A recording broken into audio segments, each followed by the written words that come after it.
Alrighty guys, we're back for Sultai Midrange, and this is a Dragonstorm Standard brew, and I'm Red Cat. Let's briefly go over the deck, then hop right into some Ranked. We're rocking a whole bunch of value cards, or what I'm hoping to be value cards, right? So we have all four Fangkeeper's Familiar, for example. It's a 4 mana 3/3 with Flash, and when this creature enters, you get to choose one of these. You gain 3 life and surveil 3, okay, or destroy target enchantment. Okay, I can think of quite a few enchantments we wouldn't mind popping with this. Or counter target creature spell. Yeah, I like the variety here. I like all 3 of those abilities. We'll see if this does the thing today. Now, more potentially value cards. Rakshasa's Bargain is going to be 3 mana, hopefully, Sultai colors. Now, what's interesting about the casting cost is any of those colors, it looks like it can also just be 2 colorless mana, which is very interesting, right? So this is instant speed. Look at the top 4 cards of your library. Put 2 of them into your hand and the rest into your graveyard. Okay, I like that a lot, actually. So we actually don't mind having things in our graveyard at all because of cards like Teval, Arbiter of Virtue. It's a 5 mana 6/6 flying lifelink legendary creature spirit dragon. Heck yeah, rockin' Sultai colors up there. Spells you cast have Delve. Well, what's that? Well, each card you exile from your graveyard while casting this spell pays for 1. That's what Delve does. That's neat. Also on this card, however, there's the downside. Whenever you cast a spell, you lose life equal to its mana cost. So hopefully that lifelink is putting in the work, huh? We'll see how much this actually does today. Also, more reasons to have things in our graveyard. We have this top end here, Muldrotha, the Gravetide. I don't know if I pronounced that right. Maybe. It's a 6 mana rockin' Sultai colors up there. 6/6 legendary creature. During each of your turns, you may play a land and cast a permanent spell of each permanent type from your graveyard. That is super interesting, man. And you know what wouldn't be unheard of or terrible to do? Bring back a Jace from the grave after you just went -X ability for max. Maybe you go -5 for the X ability, mill the opponent for 15, then recast it with the Muldrotha. That actually sounds really cool, right? Also here on the top end, we have Craterhoof Behemoth. It's 8 mana, 5/5, rockin' haste. Whenever this creature enters, creatures you control gain trample and get +X/+X until end of turn, where X is the number of creatures you control. So why have this extra top end business? Well, number one, we should have a pretty significant amount of ramp, but then also it kind of makes sense when you're sending extra things to the grave. Maybe Behemoth goes to the grave at some point. Maybe we can recast it from the grave with the Gravetide and then win that way, right? So just like having a way, an explosive way to actually push the mid-game damage through just makes a lot of sense to me, right? So that ramp that I was talking about, Freestrider Lookout making the cut as a 4 of. 3 mana, 3/3 with reach. We don't get to see it very often. Whenever you commit a crime, look at the top 5 cards of your library. You may put a land card from among them onto the battlefield tapped, put the rest on the bottom of your library in a random order. This ability triggers only once each turn. Okay, that is actually pretty significant ramp. The top 5 cards is a lot of cards. You're not going to miss very often with this, even though we only have 24 mana. Seriously, we should be able to find a land almost every time until you've done so much deck thinning with it at that point, right? So we have a ton of ways to commit a crime in here. Like we just talked about that Jace, for example. Fangkeeper's Familiar is a way to commit a crime as well. Now we have some spot removal with the Maelstrom Pulse making the cut as a 1 of. The Quag Feast is in here as a 2 of. We have Armored Scrapgorger. The bottom ability is actually a way to commit a crime because whenever it becomes tapped, you exile target card from a graveyard, put an oil counter on this creature. So of course, if you exile something from the opponent's grave, you've committed a crime, so you get the Lookout ability. Also just acting as more ramp, mana fixing on the Scrapgorger. This should honestly be excellent in here. More removal with a couple cut downs too. We also have all 4 3 steps ahead as counter spells, as card draw, ways to get stuff into the grave. We can copy some powerful creatures with this too. Maybe the opponent casts a creature spell and you're thinking like, oh, I'll use 3 steps ahead to counter it. What if you use the middle ability to copy a Fangkeeper's Familiar, so that way when it enters, you can use the counter target creature spell. That actually sounds really cool, right? Got to do some rearranging. Most of the time, 3 steps ahead is going to be a 3-mana card. Also rocking this new Auroral Procession. Yeah, it's a 2-mana rocking Simic Colors instant speed. Return target card from your graveyard to your hand. We'll see if it does the thing today as a 1-of. Oh, a couple deadly cover up because board wipes are important. And in this case, these are emergency board wipes because we really don't want to lose the creatures we've been playing all game. The mana base, guys, I think it's going to be pretty greedy. We have all 4 Opulent Palace. Tapping for the Sultai colors, even though it's coming in tapped, should be excellent. We have a 1-of Fabled Passage, making sure we're grabbing some of those basics out of the deck list to make sure that this Verge is just going to be an excellent Dimir dual land instead of just a blue source. Now we do have 8 different Surveil lands packed in, with the Mortuary being a 4-of and all 4 of the Hedge Maze as well. Maybe in the final thoughts, we'll talk about why I chose that split of things. No honorable mentions today because we could have put Sultai together, what, like 10 different ways? So I think this sideboard would have 45 cards for honorable mentions. So, all right, guys. I do my dandiest to save the more in-depth discussion for the end of the video, so look forward to that. In the meantime, let's go ahead, take this into some ranked, see how we do.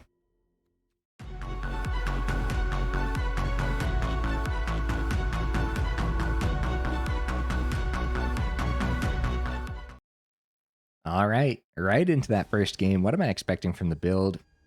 If we can establish the mana and survive the first couple turns, I think we're going to have a heck of a setup on the board. Oh, double Gloomlake Verge. This is bad, dude. This is a bad starting hand. Okay, we should mulligan for sure. Whoa, what's up with the double Gloomlake Verge? What are they doing to us, man? Okay, the forest doesn't power up the Verge, so immediately getting punished from the mana. However, we will have the 3rd when it comes time for the Freestrider Lookout. I'm going to keep it because technically we do have the Jace too. And right now, the bargain is looking like a 4-mana card, even though that could help us find more. Eventually, we should be able to power up these Verge with the Lookout ability to get to the Deadly Cover-Up, which I think is more important. We want to keep the triple mana because there's only 24 in here and we don't want to miss. That's okay. That's a tough decision, man. Ooh, nice. We did not get punished at all. So the Swamp powers up the Verge. We're good to go. Wow, they really want to give us the Verge here too. Let's see if Freestrider Lookout survives the turn. We'll set up Jace for next turn. It does survive the turn. That's excellent news. Liliana. Aw, man. Freestrider Lookout does not survive the turn. Okay, hey. Hi. Okay, maybe it survives this time. They got a +1 on the Liliana, though, which is pretty bad news. Jace probably mills ourselves if we go -2. Get an extra card in hand to potentially... Nah, I'll get the Lookout down again. Maybe it survives. We'll send the Gloomlake Verge, and then we'll establish the Jace. Maybe actually hit a creature, and then maybe Lookout. Yeah. We send the Verge to the Liliana for sure. So we're going to need to save the Deadly Cover-Up for once they establish a whole bunch of creatures. Oh, okay. Okay, so we actually won't be able to target. They don't have a creature to target with the Jace, so we might not have the Commit a Crime on the Lookout. I don't mind more mana, but the Liliana... Well, the Liliana we're going to be able to swing at. That's right, yeah, they don't have anything here. I guess we can target the opponent. I'd like to target us, but I guess the Lookout ramp is a little better because it's also... Wow, we missed! Holy cow, dude. I can't believe that. Okay, well, we find mana now, but we could just play the tapped land and go from there, I guess. I should read this Meat Hook Massacre too real quick, because I forget what it does. Whenever a creature you control dies, pay 3 life. If you do, return that card under your control, the finality counter. Whenever a creature an opponent controls dies, you may pay 3. They may pay 3. If they don't, return that card. Okay, so I'll pay the 3 gladly, because I don't want them to have the Lookout. Or mana is actually terrible, right? This time I'll mill myself because I do think that matters. We don't have to commit a crime this time. Craterhoof Behemoth actually isn't terrible, right? This is a very awkward first game. This is very awkward. Having to mulligan, getting punished early with the Verge, then we actually ended up seeing the swamp, so it wasn't a punish. 1, 2, 3, 4, 5, 6. Then missing on the lookout only to draw into the mana. It's weird. It's definitely, everything's a little weird here for sure. Okay, the Pulse can get rid of the Liliana. But our Jace is going to die to the Sheoldred then. No, it doesn't die to the Sheoldred, but the Sheoldred's still a problem. But the Liliana is a bigger problem, because if we don't Pulse now, then we're just going to have to discard the Pulse anyways. It's like everything's... Everything's very awkward right now, man. Am I playing this out well enough? I have no idea. We're going down to 13 after the draw here. The opponent has 7 mana. Rankle's Prank. Oh, there goes our hand. There goes our hand. And it's mana off the top. The bargain is actually pretty good, right? We can still go plus on the Sheoldred, but the Sheoldred's such a problem.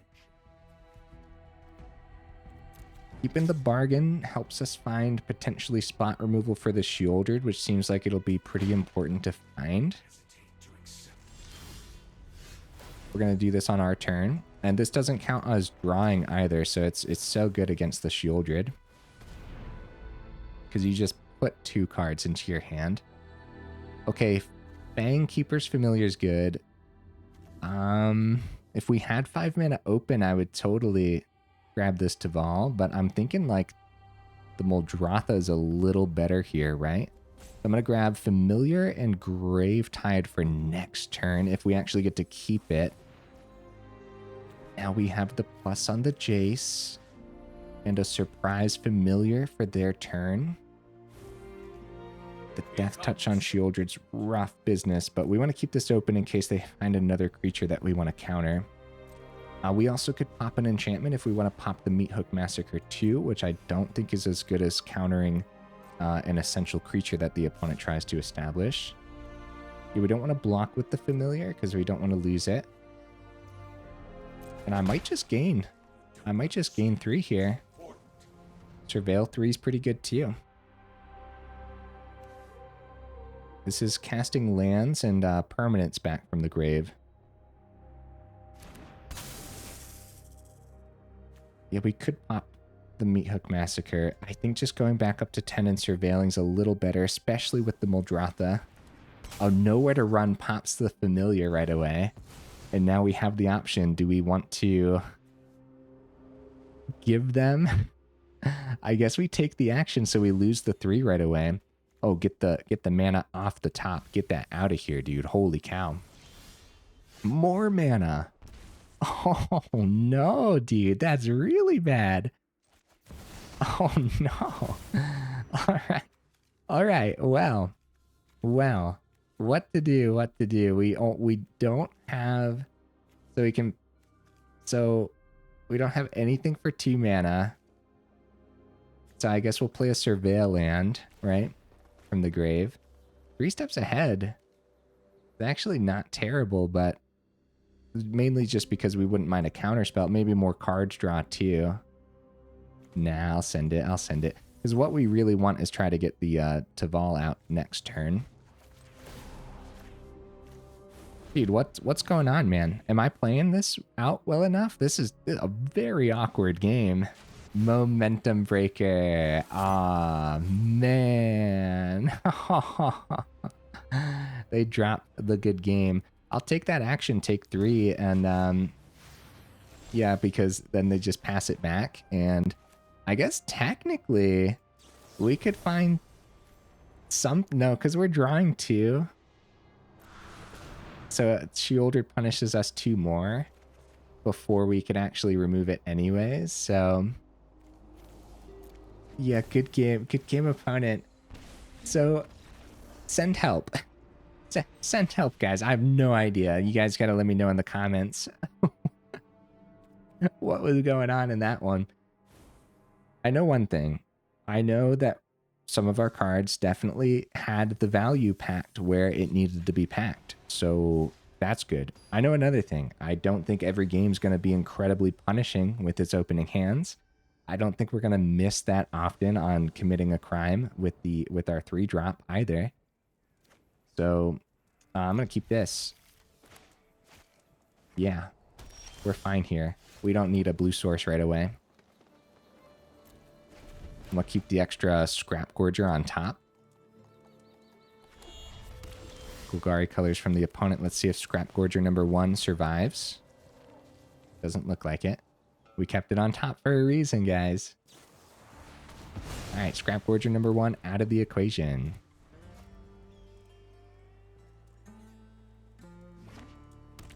Fabled Passage, they're just going to go ahead and pop it right now. Probably grab a Swamp. Yep, they do grab a Swamp. Powers up the Verge. Speaking of a Verge, nice. There's one of our blue sources. We have bottom ability on 3 steps ahead, but it's probably a little better to try to actually establish a Scrapgorger or get more removal out of the opponent's hand. At that point, if Scrapgorger survives, that'll be our second blue source for a counterspell on 3 steps ahead. I'm really hoping it's not going to be a Sheoldred for the turn, because I'd love to counter that with the Familiar. Okay, they do end up popping the Scrapgorger, which isn't terrible news, man. Because maybe we'll actually be able to keep the 4. Oh, except the Underground... Wait a minute, why did I play the Verge? I just played the wrong mana, right? I totally did last turn. Wait, why did I do that? I have no idea. I have no idea. I'm going to send the other 3 steps ahead at this point. And right now, all we have is bottom ability on this 3 steps ahead. It'd be lovely to have this open as a counterspell, but they actually just end up plotting up anyway. So I'll use it as card draw while we have the open mana. See what's on top here. More familiars. I'll send the Behemoth and we'll just play it later, right? I think that's fine. Keeping the cut down in hand's probably a little more valuable. There's our 5th mana. Now we get to keep the familiar open with a cut down, which isn't terrible. Yeah, I think I messed up earlier not playing the Surveil land first. It kind of messed up our turn, so hopefully that doesn't end up mattering, but they do go pillage the bog. Let's see what they find. So they get to look at the top 10. Since that's twice the amount of land, they have 5 mana, right? Put one of them into the hand. And then rest on the bottom. Okay, so they don't have to reveal it. They go Mosswood Dread Knight as well. They go Adventure Side, so we don't have the counter. It'd be worthwhile countering that, I would say, especially since the Fangkeeper's Familiar also just establishes a creature, too. Still don't have double blue on the board. Again, I'm not convinced that we're always going to get this punished by the 3-color mana base, guys. I think usually it's going to be pretty good. But we'll see. Okay, we're going to keep the untapped. We're going to send that. And Rakshasa's Bargain. Man, it just seems so valuable. I'm gonna keep that as well. We're going to try to get the Muldrotha down next turn. After the swing. They got 3 mana open. Maybe I should just go Fangkeeper's Familiar again. At the very least, next turn, maybe we'll actually get to play the Opulent Palace back from the grave then, too. Alright, yeah, I'm actually just going to keep the Fangkeeper's Familiar because I'm anticipating... Well, I was anticipating spot removal from the opponent at the end, but they go Omen on the Bloomvine Regent. Okay, so it's like Golgari land or something, right? That's interesting so far. One goes onto the board, one goes to hand. They play the other one from hand. Mosswood Dread Knight, we're going to counter. right? And then we got 6 on the board. Bargain off the top. Start with the swing. Attempt the Muldrotha. Play the land. Hope that they don't have deadly cover up. Yeah. 1, 2, 3, 4, 5, 6, 7. 1 mana short from the behemoth at this point. So we could see an untapped source off the top. And potentially, wow, GG opponent. We definitely did the value thing that game, but am I playing this out well enough, guys? I don't know. Sometimes I just get a feeling might be too hard on myself sometimes too, maybe, but let's keep the ball rolling, huh? It's mainly that incredibly confusing game against Mono Black. That's holding me up a little bit, man. It was so weird. It's like everything the deck was supposed to be doing was just a little bit off, you know? Guys, while I have you here in the middle of the video, make sure you check out that description. We do have that Discord link as well as that Patreon link too if you're interested in joining either of those up or supporting the channel that way. This is keepable, right? I'm keeping this. But also, guys, for the YouTube side of things, if you like the video, make sure you actually drop it a like. And if you enjoy the channel, then consider subscribing as well, because it really does help out the channel. So thank you. All right, this time we're playing the correct land because we actually have something to do for the turn with it, right? And then the second we get the Mortuary down, the Verge just becomes an excellent Dimir land. Mono red doing the mono red thing. We got a free block here, though, since they played the Heartfire hero before combat. If they didn't do that, I wouldn't have blocked, and they would have got 2 through from the swing. So that powers that. Familiar on top. We have Rakshasa's Bargain. We could go second Scrapgorger, or we could go for a counter spell on the 3 steps ahead, which I think is a little better here, as what we're going to try to do. Well, first of all, the Bargain's instant speed too, so we get to keep both of those open. But what we're going to try to do is block with the Scrapgorger, and then counter whatever they... Oh, crap. Okay, I guess we should have countered the Challenger. I was anticipating a Monstrous Rage, but... They swing. They got 6 going through. 5 plus the Hired Claw. Crap. Okay, yeah. We should do it. We should. We're going to go down to 12 for the turn. Double Hired Claw when we're trying to block is actually pretty rough, especially when Scrapgorger. Yeah, that's fine.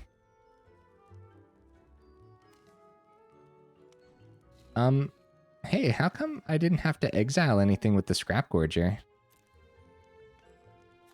Am I crazy, guys? Am I missing something? Alright, the Fangkeeper's Familiar is going to be really good, man. So we're going to keep that open.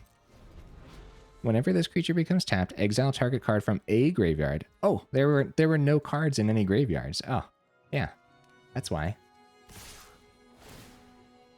Alright, now this is the turn. This is the turn where they have the Monstrous Rage, but it's not going to stop me from trying. Oh yeah, it's sticking too. If they play it before we have this. If they play it beforehand, then we get to strategically choose our blocks. If they pass it, then we don't get to strategically choose our blocks, which is fine. This is fine too. Fangkeeper's Familiar. We're going to go for the life gain. We're going to try to block. Where do we want to block here, guys? Hired Claw. They boost the Heartfire hero. Gets a counter. Send it. Pulse is good. We get to keep the Scrapgorger. The Arbiter is really good, right? Because that 6/6 lifelink is no joke. I'm going to keep that on top. I'm going to keep Pulse right underneath it. I think that's okay. Tough decisions though, right? Because if they kill the Scrapgorger, which I don't think has a huge target on its back at all, they kill the Scrapgorger, we're in danger. but I don't think it's going to die here. They could have a 1-mana Witchstalker Frenzy, pop the Familiar, put a Monstrous Rage on the Heartfire hero, and then we're in a lot of danger. But if they go Monstrous Rage on hero, still going to be taking that excess damage anyways when it dies, but also killing it now could be pretty good if we have the option to kill it now. Prowess on both of those, everything getting that excellent boost. Challenger might be the better target for them anyways, so I'm going to try. See what happens here, right? We'll see what happens. It's going to be that Monstrous Rage. We should not be surprised at all, right? It's still okay. They still have a card. Shock. They go shock. I think. Are we dead? I think we died.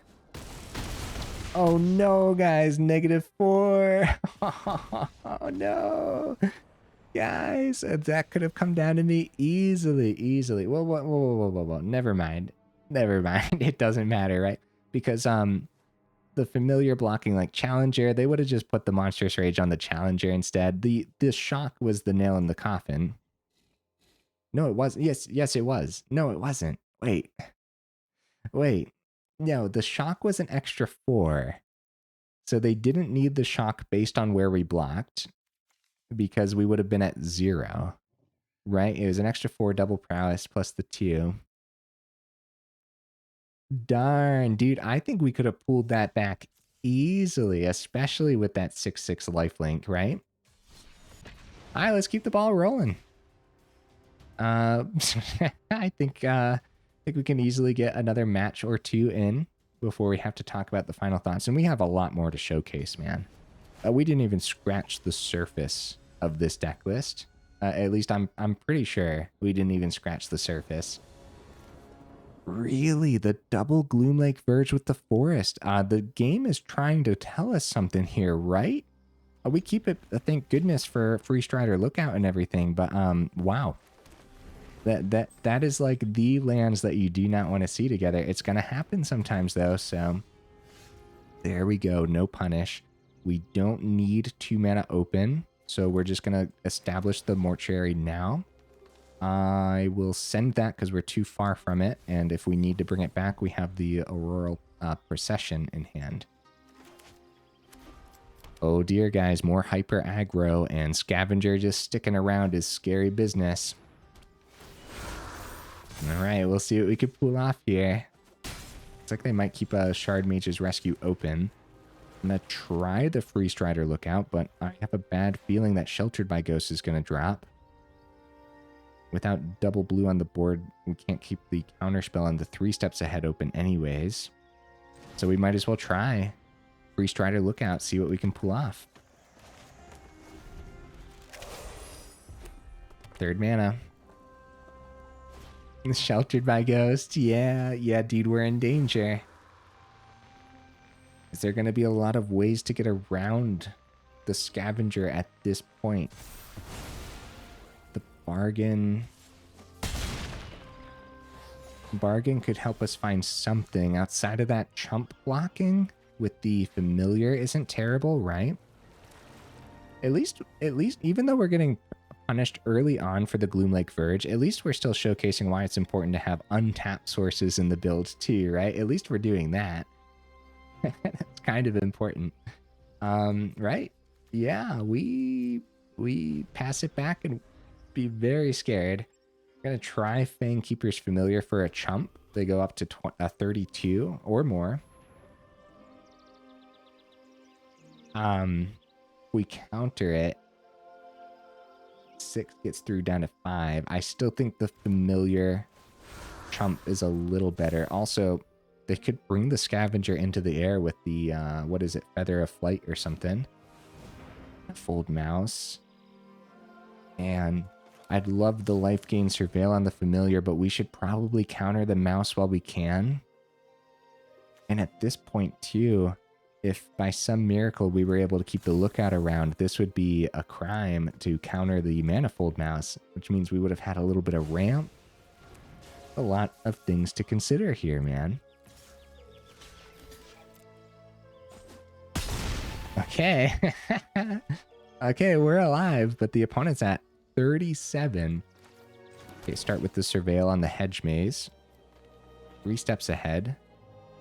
We need actual removal, but I don't know how we're going to pop this right now.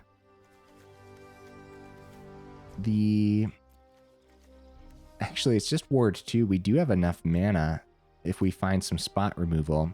Even our Maelstrom, we have enough mana to get around the Ward 2. So more chumps with the Fangkeeper's Familiar, but the opponent is going up to like 48. We're going up to 14. Oh, destroy target enchantment, guys. Oh. Let's get that lookout back, dude. Oh, I completely missed that in the last turn. Completely missed it. But you know what? If they flash out a Shard Mage's Rescue, we die. So I guess we do chump still. I wouldn't mind, though, because we could have copied the Fangkeeper's Familiar with the 3 steps ahead. Sheltered by Ghost number 2. Crap, bro. Jeez. This is funny, actually. Right, so we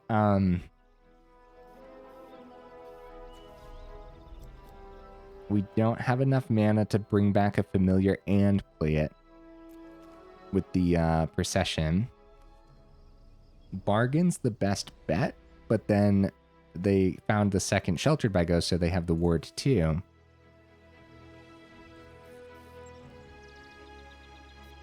We still probably want to go bargain anyways, right? Because we probably want to do it now, because we might find a creature that can chump for the turn.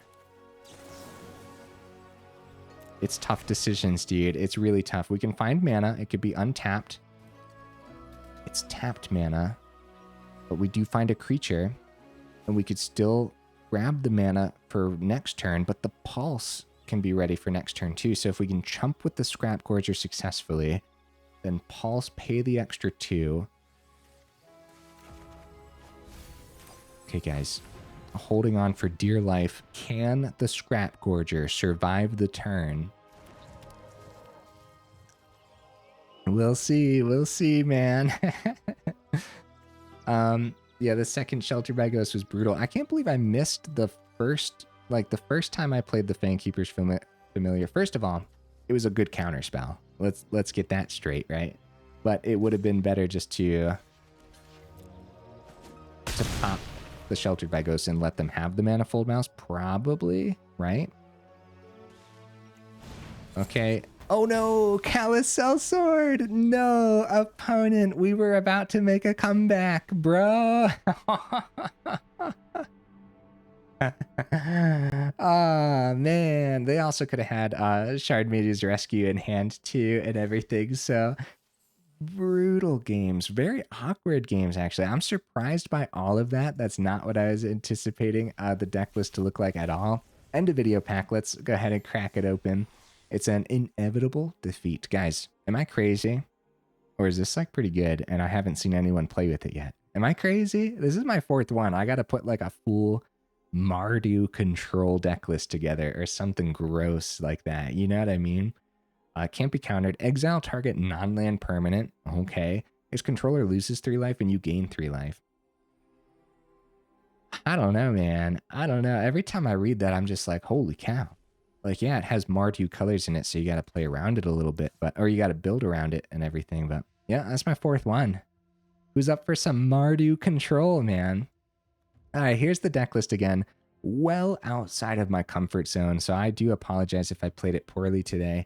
This was a fun list for me to put together because of that reason, right? It is outside of my comfort zone. I do like visiting this style of mid-range every now and then, and this is fun. We have so much to do and so much to keep open on the opponent's turns. It's actually kind of awesome. The Fangkeeper's Familiar, thank goodness we saw this today, because otherwise I would have been incredibly disappointed with how the deck list showcased. I'm still like a little disappointed, but I'm not like too mad. The Fangkeeper's Familiar really did the thing, even if I really didn't do the thing. And really, like, we couldn't pull off a lot of victories with this either. But I'm like, I'm not mad. I don't know. Like it's one of those things where you look at the deck list, you look at the curve, and you're kind of like, this should be fine. We should be okay. But here's the truth right now. Put it on the do not craft list. Too expensive, too many rares, too many mythics. I don't know if this is the style of Sultai mid-range that you want to go with anyways. There's probably other Sultai mid-ranges that you could have more success with, right? So yeah, hopefully I said that well enough there. Put it on the do not craft list. I don't even think, I'd say the only time you want to put this together is if you have literally every single card, right? So you have everything, give it a shot, get back to me. Was it as awkward for you as it was for me? I'm going to guess probably not. I do kind of feel like we got a little unlucky today, but I could be terribly wrong too. Either way, when I put it up on Aether Hub, I'm going to label it as jank probably, right? They give you different options to choose from: aggro, mid-range, control, or jank. Or combo as well. I'm probably going to put it up as mid-range jank, even though that's not what I was anticipating with the build, but it's just one of those things you never know until you actually sit down and you actually run it against the meta, see exactly how everything functions. We got to talk about this mana base, guys. It was pretty greedy, which means Opulent Palace was actually pretty darn good, even though it's entering tapped. It's essential to be able to see all three of our sources in a deck list like this. There's going to be other 3-color mana bases that don't necessarily need these slower tapped lands. I think this is a deck list that does need all 4 of these. On a similar note, being able to mana fix all 3 colors with a Fabled Passage is pretty darn good, so we're kind of thinking of this as a way to get all 3 of our sources on the board. Now let's shrink this down real quick. We're going to look at the basics that I have in here and the division of the mana base here. So you can see we have an even split between black and blue, and we have a majority green, which is pretty essential when our mana fixing on Scrapgorger and Freestrider Lookout is pretty essential. Like, you need that green for one of those 2 cards, essentially, right? So we're leaning green, so our dual land, our Surveil dual land, have all the green sources necessary. So let's look at the Gloomlake Verge as just a blue source, for example. Because we saw that today. For some reason, we got very punished with the Gloomlake Verge, only to eventually find the mana we needed anyways. Then Gloomlake Verge powered up to be a powerful dual land, luckily. So you can see here, if you do this split, now all of a sudden we're leaning blue. But realistically, the second you find an island or a swamp, the Verge is going to be a black source as well. But that also means, since the Underground Mortuary is a swamp and forest, the Verge powers up. The Hedge Maze, forest, island powers up the Verge, right? So and then Fabled Passage as well, powering up the Verge. So you can see that split. But why, if the Gloomlake Verge tapped for swamp, it would be the exact same concept, except I'd only have 1 swamp and 2 forests. But the top ability happens to be blue, which does work out a little bit with the 3 steps ahead. Give me 1 second, guys. I got to pause the recording. Okay, sorry about that, guys. Where was I? Right, so the Gloomlake Verge, starting out with blue, totally works out because you're going to need double blue in things like 3 steps ahead, for example, which, again, we got to do some rearranging. We're kind of thinking of it as a 3-drop, but remember, as a 4-drop too. Well, first of all, as far as rearranging goes, hold up, let me reset this deck list real quick. Absolute disaster, right? 3 steps ahead, thinking of it as a 3-drop, but sometimes it's going to be a 4-drop. And what you'd really like to do with that middle ability where you copy a token, copy that Fangkeeper's Familiar and get that ETB all over again. It's actually really sick, right?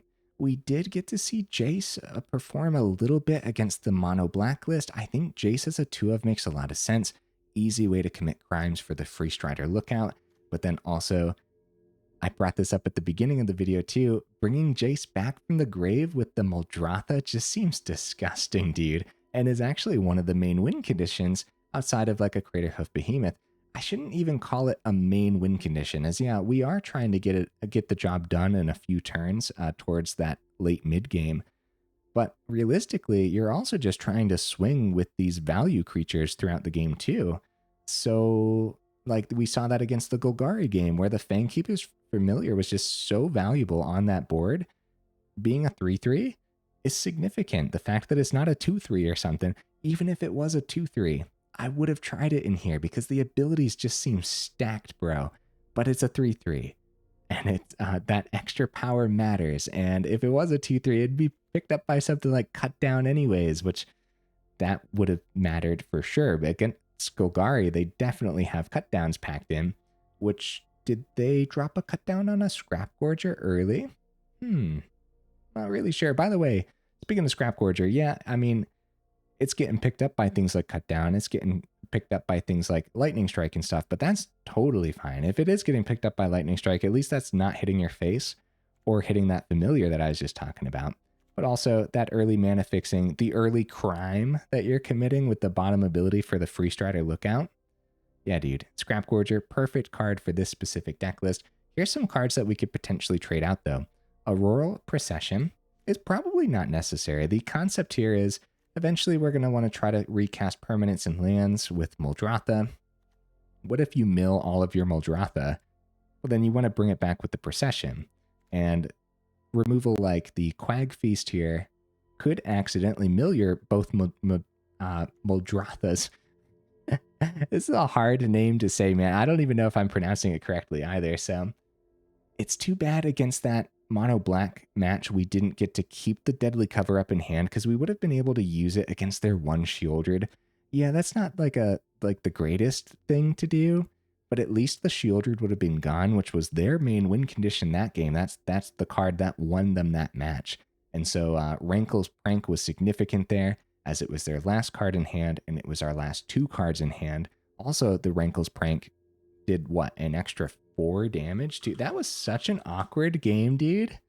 Rankle's Prank. 4 mana sorcery. Yeah, 4 life. Yeah. Dude. That was a good option for the opponent's deck list, right? You don't get to see this very often. So you get to choose one or more. Each player discards 2 cards. Each player loses 2 life. Each player sacrifices 2 creatures of their choice. They chose the top 2 because their hand was empty anyways, thanks to the Liliana that was also draining our hand anyways. But also, each player loses 4 life when you do have Shieldred.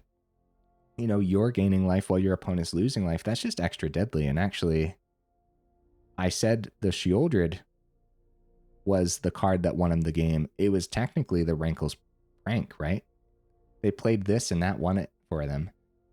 Okay, guys, what else do I have to say? Did I go over the mana base well enough? I know I had to pause the video in the middle of going over the mana base, but hopefully that made sense as to why I landed on this. The worst case scenario, we saw it twice today, I can't believe that, is Forest, Gloomlake Verge in your opener.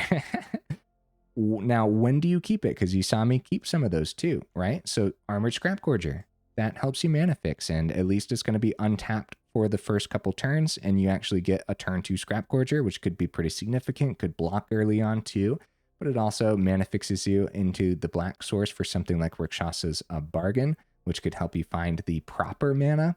So all you got to do is find 1 Surveil to power up the Verge. All of a sudden your mana is fixed and ready to go, right? So yeah, even though we got a little punished for a lot of awkward little things today, I'm not convinced. I think if we played another 4 or 5 games, however many we played today, I think we could win all of them. I think that's unlikely, but I think we could, right? So, all right, guys. Yeah, enough rambling, huh? If you made it this far into the video, for real, y'all are champions. I super duper appreciate you. And let me know what you thought of the deck list down in the comments. What would you add or take out? What does your Sultai mid-range deck list look like? Either way, I'll see you in the next video.